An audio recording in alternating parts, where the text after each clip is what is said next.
अब एक डेफिनेशन और रहेगी, उसको और लिख लें, आइसोडाइफर। आइसोडाइफर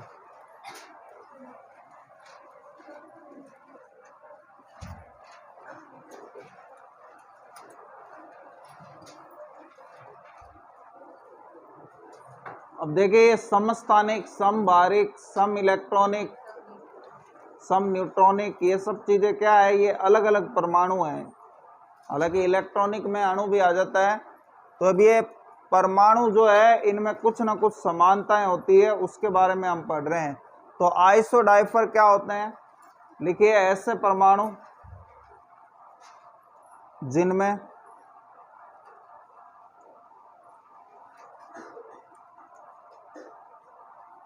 न्यूट्रॉन व प्रोटॉन, जिनमें न्यूट्रॉन व प्रोटॉन का अंतर समान होता है।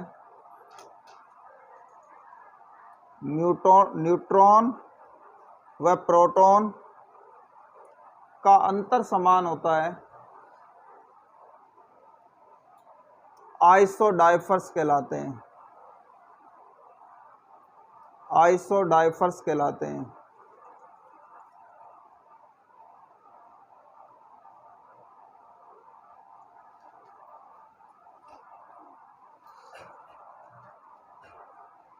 जैसे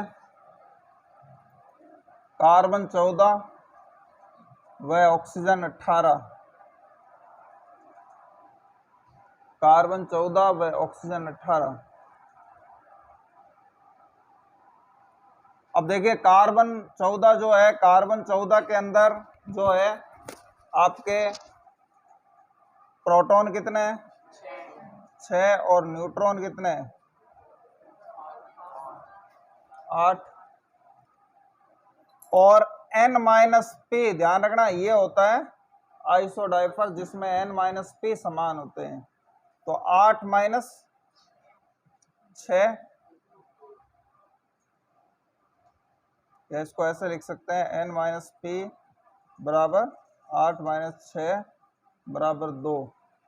उसी तरह ऑक्सीजन है, ऑक्सीजन में कितने प्रोटॉन, 8, और न्यूट्रॉन कितने हैं इसमें, 10, और N-P इसमें भी कितना, 10 माइनस 8 बराबर 2। तो ऐसे परमाणु जिसमें न्यूट्रॉन और प्रोटॉन का अंतर समान होता है, वो क्या कहलाते हैं, आइसोडाइफर्स कहलाते हैं। हालांकि इसमें और कोई समानता नहीं होती, ना प्रोटॉन समान है, ना न्यूट्रॉन समान है, ठीक है, ना इलेक्ट्रॉन समान है, लेकिन न्यूट्रॉन और प्रोटॉन का अंतर जो है वो समान है, उसको कहते हैं आइसोडाइफर्स। इसमें कुछ और आप एग्जाम्पल लिख लें।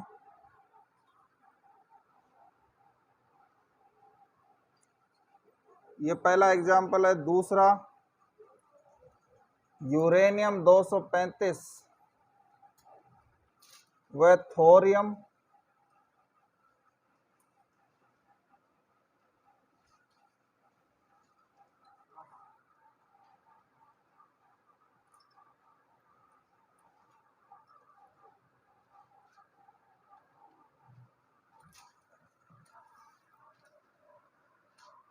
231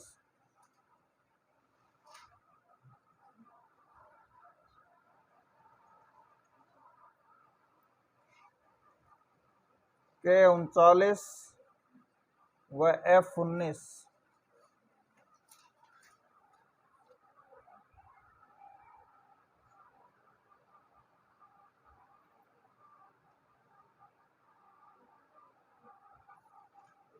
चौथा, Cu, आपको डिफरेंस खुद निकालना है, Cu 65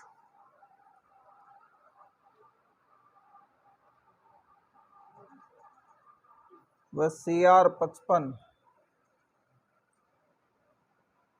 कॉपर का होता है 29 और क्रोमियम का 24। इनके अंदर आपको N-P जो है वो N-P निकालने हैं। ये सब आइसोडाइफर्स है।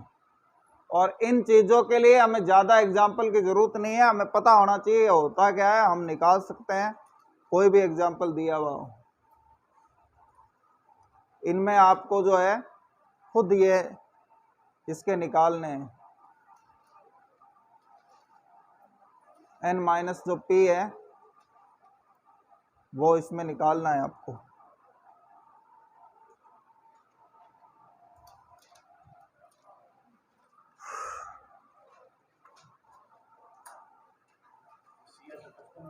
है CR 55, परमाणु भार CR का 55 और परमाणु क्रमांक 24।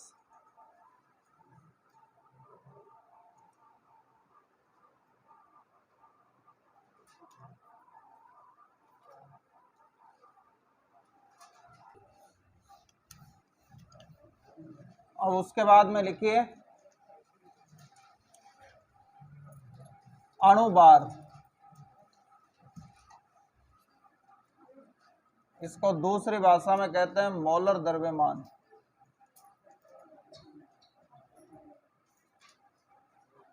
अब अणुभार या मोलर द्रव्यमान ये क्या होता है? तो फिर से ये वैसे ही है जैसे कि हमने परमाणु भार की परिभाषा पढ़ी थी कि कार्बन 12 को आधार मान के अणुभार क्या है?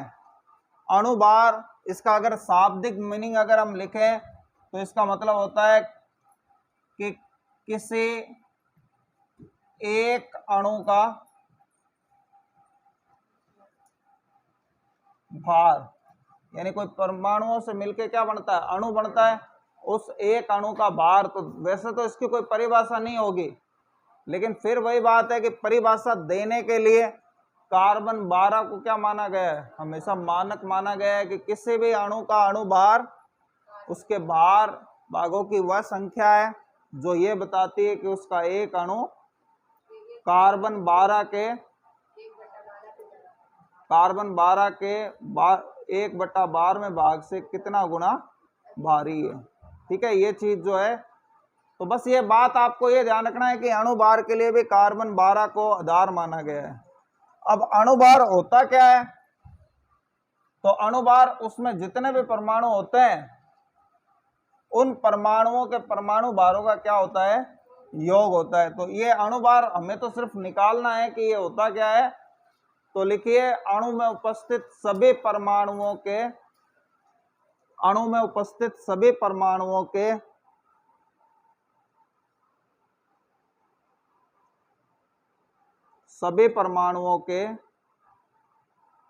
परमाणु भारों का योग।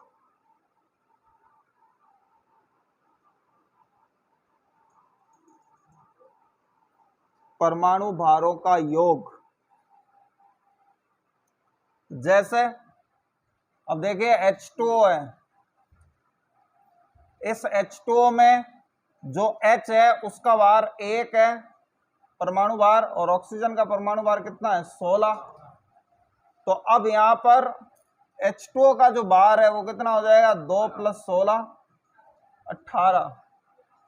अब देखिए वैसे तो एक ये अनुपात है और अनुपातों की कोई इकाई नहीं होती, कोई चीज का अनुपात होता है ना, उस अनुपात की कोई यूनिट नहीं होती, लेकिन फिर भी इसको व्यक्त करने के लिए इसके साथ में ये AMU लगा देते हैं। ठीक है ना, AMU इसका फुल फॉर्म होता है एटॉमिक मास यूनिट, यानी कि परमाणु भार इकाई। इसको AMU को बना दिया गया। आप ये समझ लें कि परमाणु भार या अणु भार की इकाई है AMU। ठीक है, इसी तरीके से जो CO2 है, CO2 में कार्बन का परमाणु भार 12 और ऑक्सीजन का परमाणु भार कितना होता है? 16। तो 12 और 2 ऑक्सीजन है इसलिए 32। ठीक है ना, तो ये 32 और 12 कितना हो गया? 44 AMU। ये इसका CO2 का अणुभार हो गया। तो ये अणुभार है, इसके लिए आपको परमाणु भार जो उस दिन मैंने करवाए थे वो आपको याद रखने पड़ेंगे। अगर आपको ये याद है तो फिर आप आराम से इसमें कर लेंगे। ठीक है, जितने भी परमाणु हो, अब जैसे ये जो सुक्रोज है, जो चीनी है इसका जो फॉर्मूला होता है वो होता है C12H22O11। अब इसका अणुभार ज्ञात करना है तो देखिए कार्बन का 12, हाइड्रोजन का 1 और ऑक्सीजन का 16। तो यहाँ पे हम इसको ऐसे भी लिख सकते हैं भाई 12 × 12, कार्बन का 12 है इसलिए 12 × 12 प्लस अलग अलग तत्वों के प्लस होते हैं। हाइड्रोजन का जो है 1 है, लेकिन हाइड्रोजन कितनी है टोटल 22, तो 1 × 22 प्लस ऑक्सीजन है, ऑक्सीजन का 16 है, 16 × 11, तो 12 × 12 ये हो गया 144, 22 और 16 × 11 176, ठीक है ना। और ये टोटल जो है ये हो गया 342। तो इस तरह से किसी भी चीज का आप क्या निकाल सकते हो, अणुभार जो है वो आप ज्ञात कर सकते हो।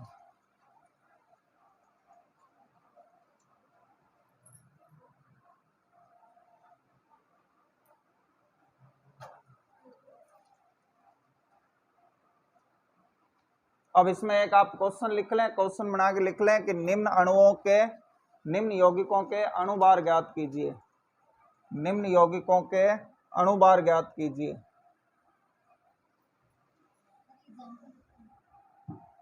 आप एग्जाम्पल लिख लो।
Na2SO4 C6H12O6 COSO2 SO3 H2SO4 HCl HNO3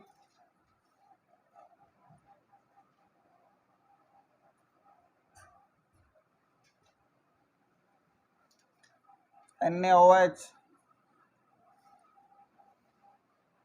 KOH। इसके अलावा ये जो गैसें हैं जितनी भी N2 O2 Cl2 H2, इनके भी आप निकाल लें। बस ये कोई ज़्यादा इसमें कोई सोचने समझने दिमाग लगाने की ज़रूरत नहीं है। परमाणु भार जो है वो हमें परमाणु भार क्या होना चाहिए, याद होना चाहिए। अब आप लोग जो है ये फटाफट कर लो। जैसे Na2SO4 है, इसका अणुभार है तो Na का भार क्योंकि 23 होता है, सल्फर का 32 और ऑक्सीजन का 16, तो 23 इसका भार है इंटू 2, सल्फर 1 है इसलिए 32 और ऑक्सीजन 4 है इसलिए 16 × 4, तो ये 46 प्लस 32 कितना आया 142, ये AMU। अब इसमें कोई ऐसा कोई सोचने समझने वाली गलती होने वाली कोई बात ही नहीं है। देखिए ये वो क्वेश्चन है जो हर किसी के सही होंगे, हर किसी के सही होने वाले क्वेश्चन है ये, जो कोई भी है वो सही करेगा। यानी ये आपको आनी चाहिए, अगर आपको ये नहीं आए तो फिर आप कंपटीशन से बाहर हो गए। कुछ क्वेश्चन है जो फैसला करते हैं किसका सिलेक्शन होगा किसका नहीं होगा। वो ऑक्सीकरण और अपचयन वाले हैं। संयोजन, वियोजन, अपघटन, ये भी सबको आएंगे, ध्यान रखना, सब कर देंगे इनमें। हाँ, ये हो सकता है कुछ, जैसे वो मैंने खास कुछ कंफ्यूजन करने वाले एग्जाम्पल अगर वो दे दिए तो फिर वो भी फर्क कर देंगे कि किसका सिलेक्शन होगा किसका नहीं होगा।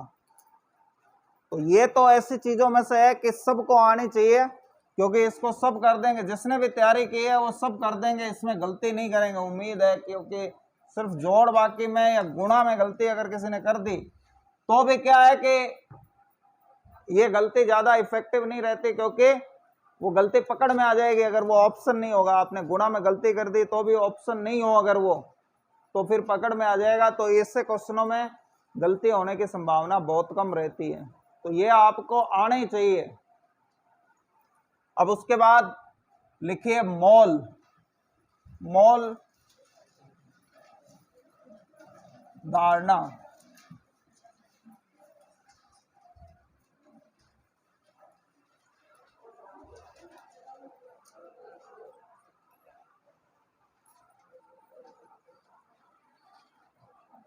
लिखिए एसआई पद्धति में, एसआई पद्धति में पदार्थ की मात्रा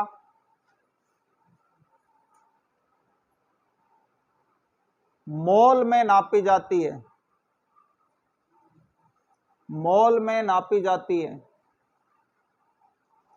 अर्थात मोल पदार्थ का एसआई मात्रक है।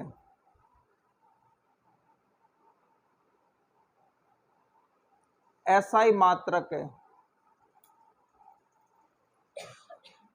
एसआई का मतलब है इंटरनेशनल सिस्टम या सिस्टम ऑफ इंटरनेशनल, ठीक है ना। हालांकि ये इंटरनेशनल सिस्टम बोला जाता है लेकिन लिखा एसआई जाता है कि पदार्थ की जो मात्रा की जो एसआई पद्धति है, जैसे लंबाई की एसआई पद्धति मीटर है, ठीक है ना, विद्युत धारा की एसआई पद्धति एम्पियर है, इसी तरीके से पदार्थ की जो मात्रा है समय की एसआई पद्धति सेकंड है।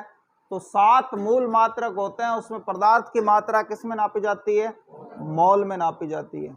अब मोल में नापी जाती है, मोल क्या होता है? तो किसी भी चीज के मोलों की संख्या आपको पूछ ले, बस एक सिंपल सा सूत्र होता है, मोलों की संख्या बराबर पदार्थ का ग्राम। ध्यान रखना यहां मैं शब्द पदार्थ काम में ले रहा हूं, इसका मतलब परमाणु, अणु, आयन सब कुछ इसके अंतर्गत आ जाएंगे। पदार्थ का ग्राम में बार आपको दे दिया जाएगा और बटा में पदार्थ का मोलर द्रव्यमान। अब ध्यान रखना यहां मैंने ये जो मोलर द्रव्यमान बताई है बात, इस मोलर द्रव्यमान का मतलब क्या होता है? तो देखिए, अगर हम अणु की बात करेंगे तो अणु की बात करेंगे तो हमें क्या कहना पड़ेगा? अणु के लिए हमें हिंदी में शब्द लिखना पड़ेगा। अणु का जो भार होता है उसको क्या कहते हैं? अणु भार। और परमाणु का जो भार होता है उसको क्या कहते हैं? अब आपको कभी परमाणु का भार पूछे और आपने अणु भार लिख दिया कि ऑक्सीजन परमाणु का अणु भार 16 होता है, तो ये बात गलत हो जाएगी। या जल की बात करें कि जल का परमाणु भार 18 होता है, तो ये बात क्या हो जाएगी? गलत हो जाएगी। तो हम बोलने में हमें ये ध्यान रखना होता है कि भाई अणु है तो अणु भार बोलना है, परमाणु है तो। अब हमें ये समझ होनी चाहिए कि अणु क्या होता है, परमाणु क्या होता है, जो हम कर चुके हैं। लेकिन अब आप कंफ्यूजन से बचना चाहते हो तो इन दोनों के लिए एक ही शब्द इस्तेमाल होता है, जिसको क्या बोलते हैं? मोलर द्रव्यमान। तो ये मोलर द्रव्यमान का मतलब यही है कि अगर अणु है तो अणु भार लिखना है, यहाँ परमाणु के मोल पूछे तो क्या लिखना है? परमाणु भार। ठीक है। अब इसके लिए क्वेश्चन लिखिए कि निम्न के मोलों की संख्या ज्ञात करो। निम्न के मोलों की संख्या ज्ञात करो।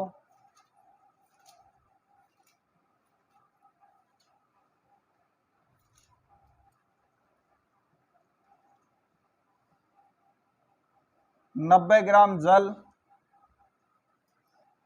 22 ग्राम कार्बन डाइऑक्साइड। ध्यान रखना जो नॉर्मल चीजें हैं उनका जरूरी नहीं है कि आपको फॉर्मूला दिया जाए।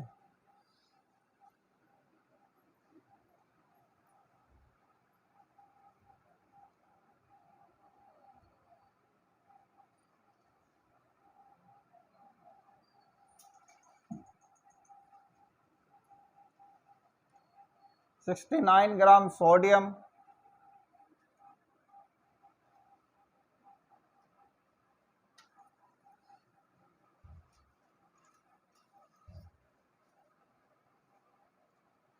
8 ग्राम ऑक्सीजन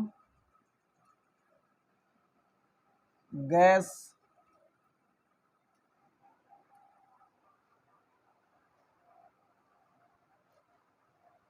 अब हम मोल निकालेंगे। जैसे सबसे पहले हमने जल के मोल निकाले, तो जल के मोल, तो ये फार्मूला जो है अब आ जाएगा जल का ग्राम में बार। आप ये बार बार फार्मूला लिखने की आदत डाल लेना ताकि आपको याद हो जाए। जल का ग्राम में बार बटा जल का, अब जल क्या है, एक अणु है, तो यहाँ क्या आ जाएगा जल का अणु बार। और अगर आप इस कंफ्यूजन से बचना चाहते हो तो सीधा ही मोलर द्रव्यमान याद रख लो कि जल का क्या, मोलर द्रव्यमान, तो जल का अणु बार। अब जल का ग्राम में बार यहाँ दे रखा है कितना, 90। जल का अणु बार कितना होता है आपको निकालना पड़ेगा 18। तो 18, 90 में 18 का भाग लगाया तो कितने मोल आ गए, 5 मोल, यानी 90 ग्राम जल की जल में जल के कितने मोल है, 5 मोल है। ठीक है। इसी तरीके से जो दूसरा है 22 ग्राम कार्बन डाइऑक्साइड, तो कार्बन डाइऑक्साइड यानी कि CO2 के मोल। अब CO2 का ग्राम में बार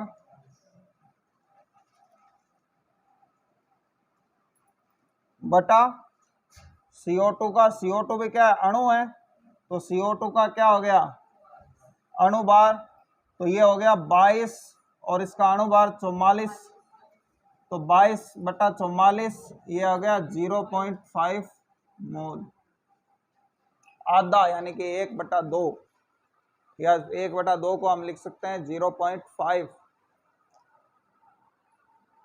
अब देखिए यहां पर ये सोडियम है, ये परमाणु है, तो इसमें आप परमाणु लिखेंगे तो परमाणु के लिए क्या हो जाएगा, परमाणु बार, तो परमाणु बार हो जाएगा। तो इसके लिए सोडियम के मोल,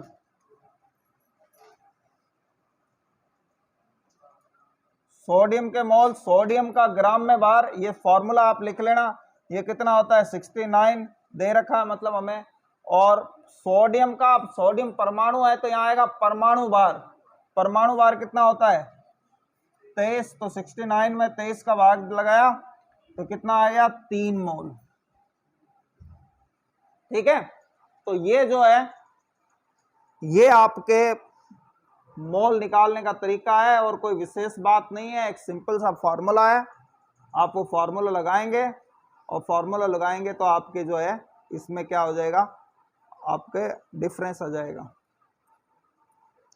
अब यहां आप लोग पहले ये उतार लेना, मिटा रहा नहीं हो, ये 8 ग्राम ऑक्सीजन गैस है, तो अब ये ऑक्सीजन गैस है तो इसका मोलर द्रव्यमान कितना होगा, पहले बताओ ये अणु है या परमाणु है, ऑक्सीजन गैस क्या है, अणु है, ये ध्यान रखना, O नहीं होता, ऑक्सीजन गैस क्या होती है, O2 होती है। तो इसका परमाणु भार भी कितना, अणु भार भी कितना होगा, 16 नहीं होगा, 16 के जगह कितना होगा 32 होगा। ये बात ध्यान रखना, जब उसने गैस कह दिया तो गैस कौन होती है, O2 होती है, O नहीं होता। हाँ अगर ये यहां लिख देता ऑक्सीजन परमाणु तो फिर हम 32 की बजाय कितना लिखते, 16 ही लिखते। अरे कहां से पढ़ लिया।